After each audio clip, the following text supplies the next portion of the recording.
to work on the zinnia. What I like about this flower is it comes out to be a very whimsical, free-flowing flower. So go ahead and grab yourself a couple of coffee filters, and we're going to start just like we did earlier, and we're going to start by putting the folds into this. So go ahead and fold 1, 2, 3, and then a 4th time. So you have a small triangle when you're done. Now on this one, because we don't have a lot of complicated cuts, what we're going to do is not cut these sides as we go. And we're just going to come in here and draw our little pattern so that we know how we're going to cut these. And as you can see, this is a very simple design. What it is just a pointed petal. All right, now because this is a little bit thicker, I'm going to grab my bigger scissors and I'm just going to make my cuts. Now, go ahead and go pretty far down here because you want this to be sort of a deep petal when you're all done. All right, so there's my first cut. And voila, there is my second cut. All right, now we're going to go ahead and open all these up just like we've done in the past. And what you're left with is some deep petals. Now, here comes the fun part. What I'm going to do is I'm going to take these petals and I'm going to make them look like this. And you can kind of see that they've got a little bit of a curled end to them. I've gone ahead and done a few of these ahead of time so that we don't have to spend our time watching me curl these, but I am going to show you how this works. So go ahead, grab yourself a little bowl of water and take your fingers, your thumb and the 2 fingers next to that, and just wet them a little bit.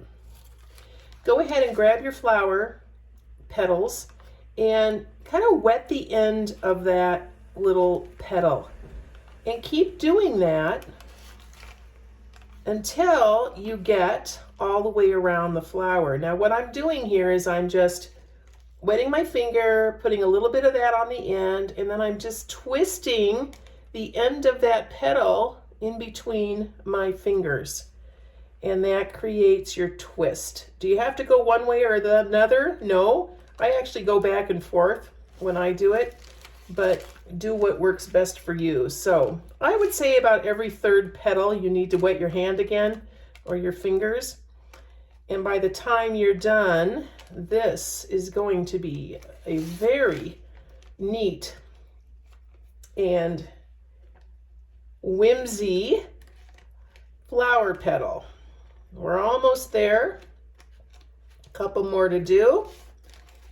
And we have now, oh my, that's not wet enough. So let's go back. All right, we've gone ahead and we've actually curled all those. Since I mentioned before that I'd already done a lot of these ahead of time, what I'm going to do is I'm going to grab my stack and just like I've done in the past, I'm going to take those and I'm going to lay them on top of one another, but I'm going to rotate them so they don't all line up on top of one another. All right, now for this one, we're going to use a stamen in the middle, and we showed you how to do this earlier. You know, what I ended up doing was just creating a couple of them before I started. And here is that centerpiece or the stamen. So remember, we're going to use this, and what we're going to do is come back in here, grab and fold your zinnia petals in half, and what we're going to end up doing is laying this right in the middle of this so that when we wrap it, the stamen becomes part of the center here. So let's go ahead and do that.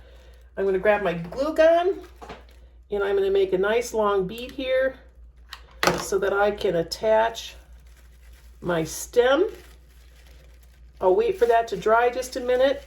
And then I'm going to start by grabbing the petals And I'm going to start with a little bead here, and I'm going to wrap these somewhat loosely as well. And I'm going to continue and wrap around just like you did with the others. And I'm going to glue them as I go. Now I'm getting to the end here, and I want to make sure it's nice and secure. Grab a little more glue and kind of squish it together. Now it's a little bit closed right now. So what I'm going to do is I'm just going to take my fingers and I'm going to fluff this out and go ahead and make it a nice fluffy zinnia. Isn't that cute?